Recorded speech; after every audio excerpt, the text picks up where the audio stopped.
Hello दोस्तों, कैसे हैं आप सभी। मुझे आशा है कि सभी लोग ठीक और सुरक्षित हैं, क्योंकि आज हम फिल्म द चेज़र के बारे में बात करने जा रहे हैं, जो सियोल दक्षिण कोरिया के वास्तविक जीवन साइको सीरियल किलर यंग चियोल युयोंग चॉइल पर आधारित है। वो एक दक्षिण कोरियाई सीरियल किलर के साथ साथ यौन अपराधी और आत्मा कबूल नरभक्षी है, जिसे 2005 में 20 लोगों की बहुत बेरहमी से हत्या का दोषी ठहराया गया था। योंग मिन की नृशंस हत्याओं के पीछे एक कारण है जो इस फिल्म में दिखाया गया है। प्रोस्टिट्यूट है जिसे कस्टमर ने पिम्प जोंग हो से बुक किया है। वो कस्टमर प्रोस्टिट्यूट को रिसीव करके अपने स्थान पर ले जाता है। उसके बाद अगली सुबह पुलिस को वो कार मिली जो लड़की कस्टमर के साथ उस जगह पर सवार थी। जोंग हो को उस जानकारी के बारे में पता चल जाता है और वो उस जगह पर आ जाता है और उस स्थिति पर बहुत गुस्सा होता है क्योंकि उसकी लड़की गायब है। जोंग हो का कहना है कि अगर उसे वो व्यक्ति मिल जाए जो उसकी लड़कियों को गायब कर रहा है तो वो उसे मार देगा।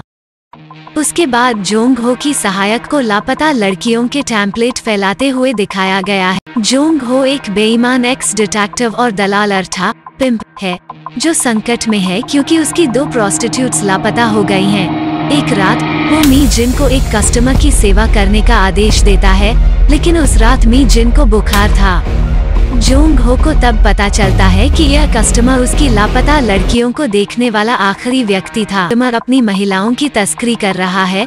जोंग हो फिर भी एमी जिन को भेजता है ताकि वो ग्राहक का पता उसे भेज सके।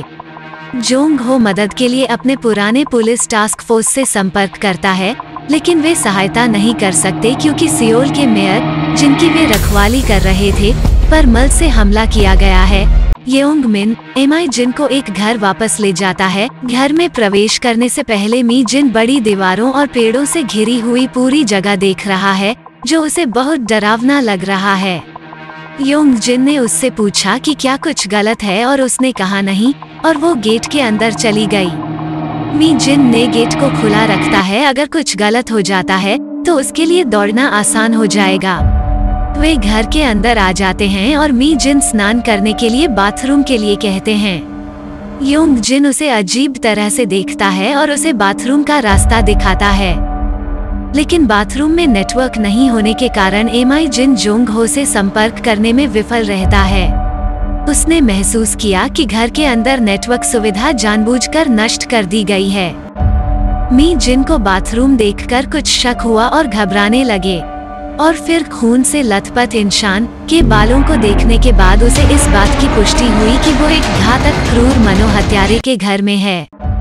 एमी जिन किसी तरह बाथरूम से बाहर आया और योंग मिन से कहा कि वो कार में कॉन्डोम भूल गई है।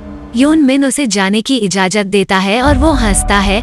एमी जिन को पता चलता है कि योंग मिन ने पहले ही दरवाजा बंद कर दिया है और वो बहुत बुरी तरह डर जाती है और योंग मिन उसे बाथरूम में मजबूत रस्सियों के साथ उसे बांध देता है। योंग मिन फिर बाथरूम का दरवाजा खोलता है और सिर्फ एक अंडरवेयर पहनकर अंदर आता है ताकि उसके कपड़े खून से गंदे न हो जाए। अपने साथ एक काला बैग ले रहा था जहां वो लड़कियों को टॉर्चर करने के लिए अपने उपकरण रखता है। योंग मिन ने उससे पूछा कि क्या तुम जी युवा को जानती हो, क्या वो कई दिनों से लापता है। मैं उसे यहाँ लाया, वो बहुत चिल्ला रही थी इसलिए मैंने उसकी जीभ काट दी। योंग मिन मी जिन से पूछता है कि क्या तुम डरे हुए हो, क्या तुम घर जाना चाहते हो।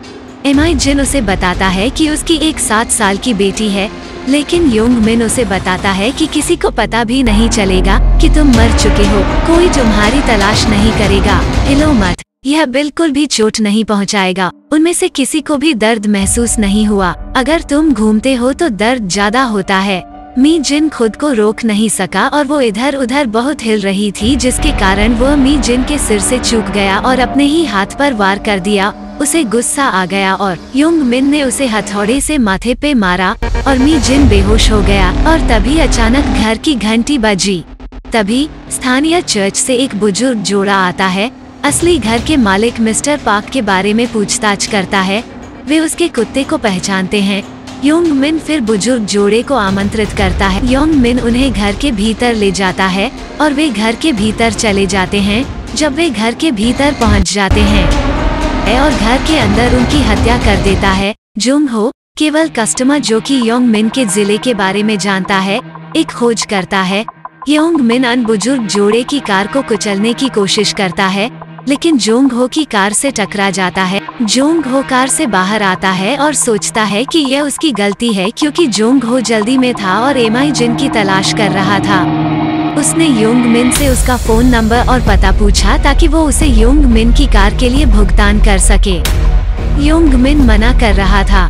योंग मिन और कहता है, ठीक है, मैं चिंता मत करो, मुझे जाना है। योंग हो के संदेह को जगाया जाता है क्योंकि योंग मिन की शर्ट पर खून है और उसने अपना फोन नंबर देने से इनकार कर दिया। जोंग हो योंग मिन के नंबर पर कॉल करता है और योंग मिन का फोन बजता है। तभी योंग मिन भाग जाता है।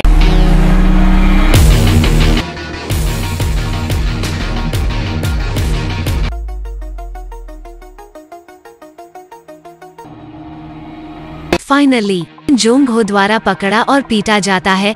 दोनों को स्थानीय पुलिस ने गिरफ्तार कर लिया है। स्टेशन पर योंग मिन ने लापरवाही से स्वीकार किया कि उसने 9 हत्याएं की। प्रतिस्पर्धी पुलिस डिवीजन इस बात पर बहस करते हैं। स्वीकारोक्ति के बावजूद पुलिस के पास कोई भौतिक सबूत नहीं है, इसलिए वे योंग मिन को लंबे समय तक हिरासत में नहीं रख सकते हैं। घर के बीच में दिखाया गया है कि योंग मिन ने एमाई जिन को कहां ले गया था और वो बाथरूम के अंदर बेहोश पड़ी है और उसके पास दोनों बूढ़े जोड़े के शव हैं।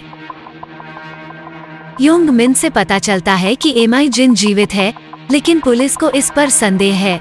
जोंग हो डीएनए नमूने लेने के लिए एमाई जिन के अपार्टमेंट में जाता है और वहां से वो एमाई जिन की बेटी इन जी को अपने साथ ले जाता है, जबकि वो योंग मिन के गृहनगर में एक लीड का पीछा करता है।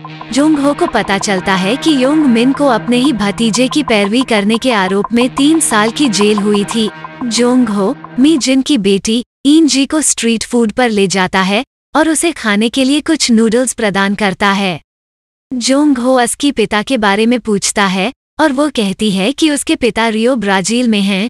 जोंग को एहसास होता है कि यह सब झूठ है और छोटी लड़की उसके पिता के बारे में कुछ जानती नहीं है। उसके बाद जोंग हो योंग मिन पर कुछ लीड खोजने के लिए फिर से जाता है, जिन्हें जोंग हो को सूचित किया कि योंग मिन नपुंसक है। वो कहती है कि वो एक पागल है और वो उसे खून से लथपथ शवों की तस्वीरें भेजता है। उसने उसे जान से मारने की धमकी भी दी। मी जिन की बेटी ने कार के अंदर से सब कुछ सुना और महसूस किया कि उसकी माँ को उस पागल ने मार दिया है। जोंग हो बाहर आया और छोटी लड़की को देखा। उसने महसूस किया कि उसने सब कुछ सुन लिया है। छोटी लड़की यह सब सुनकर खुद को रोक नहीं पाई और कार के अंदर बहुत रोई। जोंग हो और सुराग जुटाने में फोन में व्यस्त था। दूसरी ओर दृश्य को मी जिन में स्थानांतरित कर दिया जाता है, जहां वह बाथरूम में उठती है और 2 अन्य मृत पाती है। योंग मिन ने जो शव रखे थे उन्हें देखकर सच में वो हैरान हो रही हैं और खूब घबरा रही हैं। उसके बाद एक अन्य अधिकारी जियोंग मिन से पूछताछ करना शुरू कर देता है। वो योंग मिन के गर्लफ्रेंड के बारे में योंग मिन से पूछता है। उसने कहा कि उसने 1 साल के लिए एक बार एक लड़की के साथ रिलेशनशिप में था। अधिकारी उससे पूछता है कि क्या उसने उसके साथ यौन संबंध बनाया या मतलब सेक्स किया था। वो शर्मीली की तरह अभिनय कर रहा था, तो अधिकारी उससे पूछता है, तुम सच में किसी के साथ सेक्स करते हो? अधिकारी उससे पूछता है कि क्या उसका लिंग टूट जाता है और मुस्कुराता है। वो कहता है कि तुम्हारे पास उसके साथ यौन संबंध बनाने की क्षमता नहीं है और इसलिए तुम गुस्सा हो जाते हो और लड़कियों को मार देते हो। जब योंग मिन को पुलिस स्टेशन में उसकी नपुंसकता के बारे में, उसके मर्डर्स के मकसद का हिस्सा होने के बारे में सवाल किया जाता है, तो वो शर्म और गुस्से में पूछताछकर्ता पर हमला करता है। जोंग हो के सहायक को एक कमरा मिलता है जहां योंग मिन कभी रहता था। जोंग हो को कमरे की दीवारों पर धार्मिक चित्र मिलते हैं। यून जी अपनी माँ की तरह दिखने वाली एक महिला का पीछा करते हुए भटकते हैं। जोंग हो वापस कार के पास आता है और उसे पता चलता है कि यून जी वहाँ नहीं थे और हर जगह उसकी तलाश करने लगे। फिर एक दुर्घटना के साथ मिलते हैं और उन्हें जोंग हो द्वारा अस्पताल लाया जाता है। योंग हो द्वारा फिर से पीटे जाने के बाद योंग मिन एक झूठी सीसा प्रदान करता है। प्रोसिक्यूटर को योंग मिन की चोटों का पता चलता है और डीएनए परीक्षण के परिणामों की प्रतीक्षा करने से इनकार करते हुए योंग मिन की रिहाई की मांग करता है। यह कहते हुए कि येओंग मिन की गिरफ्तारी को पुलिस के चेहरे को बचाने के प्रयास के रूप में देखा जाएगा। इसके बजाय अभियोजक योंग मिन को घायल करने के लिए जोंग हो की गिरफ्तारी की मांग करता है। जोंग हो को हथकड़ी पहनाई जाती है और वो बचने के लिए अपने पूर्व साथियों पर हमला करता है। उसके बाद अंत में उनमें से एक उसे मुक्त कर देता है। इस बीच मी जिन किसी तरह रस्सियों को काटने में कामयाब हुई और उस घर से बाहर निकली जहां वो कल रात से योंग जिन द्वारा फंसी हुई थी, और उसने खुद को मुक्त कर लिया और घर से भाग गया। बुरी तरह से घायल उसे पास के एक कोने की दुकान में मदद मिलती है और वो पीछे छिप जाती है। पुलिस को सूचना दी जाती है, लेकिन नजदीकी अधिकारी गहरी नींद में सो जाते हैं। प्रोसिक्यूटर के आदेश का पालन करने के बाद पुलिस ने योंग मिन को छोड़ दिया और वो अपने स्थान पर वापस आ गया और अपने घर की ओर चल पड़ा। उसने पाया कि उसकी सिगरेट खत्म हो गई है। कोइंसिडेंटली येओंग मिन उसी दुकान पर सिगरेट खरीदने के लिए रुकती है जहां एमाई जिन छिपा हुआ था। दुकानदार को पता नहीं था कि येओंग मिन खुद हमलावर है। दुकानदार येओंग मिन को एमाई जिन की कहानी के बारे में सब कुछ बताता है और पुलिस का इंतजार करते हुए उसे हमलावर, जो खुद है, से बचाने के लिए रहने के लिए कहता है। योंग मिन ने एक बड़ा हथौड़े मांगा और दुकानदार ने उसे दे दिया। योंग मिन ने पहले जाकर दुकान का दरवाजा बंद किया। उसके बाद योंग मिन ने पहले दुकानदार को मार डाला और दुकान के पीछे की ओर चला गया और मी जिन की ओर चला गया। योंग मिन ने उसकी तरफ देखा।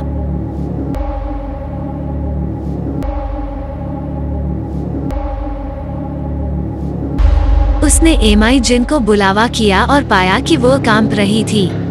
योंग मिन उस पर हंसा कि वो फिर से उसके द्वारा पकड़ी गई। घर से भागने के बाद भी मी जिन रो रही थी।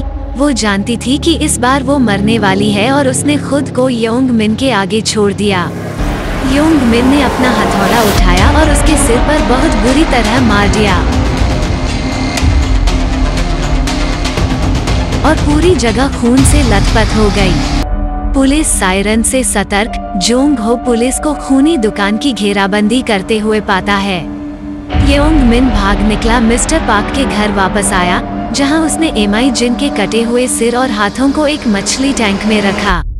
वो एक्वेरियम को देखकर बहुत ही संतोष से एक सिगरेट के साथ सोफे पर लेटा था, जहां उसने मी जिन का सिर और उसके हाथ रखे हैं। वो मी जिन के सिर और हाथ को ऐसे देख रहा था मानो उसे अपने किए पर बहुत गर्व हो और वो बहुत प्रसन्न हो। योंग मिन ने बुजुर्ग जोड़े को दफना दिया और उसके बाद मिस्टर पाक के कुत्ते को मार डाला।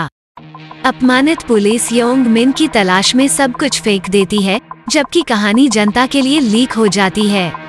एक व्याकुल जोंग हो स्थानीय चर्च की ओर जाता है, फिर नोटिस करता है कि एक चर्च की मूर्ति योंग मिन के पुराने कमरे में देखे गए चित्रों से मेल खाती है। चूंकि मिस्टर पाक मूर्तिकार थे और योंग मिन उनके सहायक थे, डीकन जोंग हो को मिस्टर पाक के घर की ओर इशारा करते हैं। चर्च से डीकन जोन्स द्वारा दी गई जानकारी के अनुसार जोंग हो उस सड़क से गुजरता है।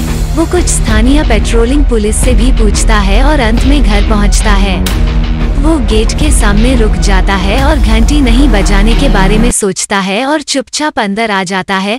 जोंग हो अंदर जाता है और उसे पता चलता है कि योंग मिन कहीं जाने वाला है।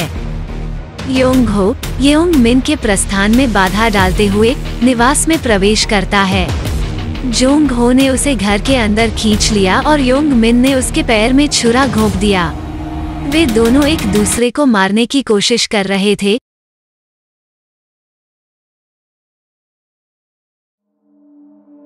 फिर अचानक जोंग हो ने एक्वेरियम के अंदर मी जिन का सिर देखा। जोंग हो चौंक गया था और उसे भी मी जिन के बारे में बुरा लगा था। उसने थोड़ी देर के लिए उसे देखा तभी और योंग मिन ने उसे पीछे से मार दिया। वे फिर से लड़ा था, लेकिन पुलिस आती है और योंग हो को योंग मिन को मारने से रोकती है। योंग मिन को ले जाया जाता है, जबकि पुलिस यार्ड की खुदाई करती है। उस घर के यार्ड से कई शव मिलते हैं जो योंग मिन द्वारा मारे गए थे। फाइनली फिल्म जोंग हो के साथ, जो कि मी जिन की बेटी है, जो अपने अस्पताल के कमरे में है और उसके साथ चुपचाप बैठे हुए आराम करते हुए उसका हाथ पकड़ कर के खिड़की के बाहर देखने के साथ समाप्त होती है।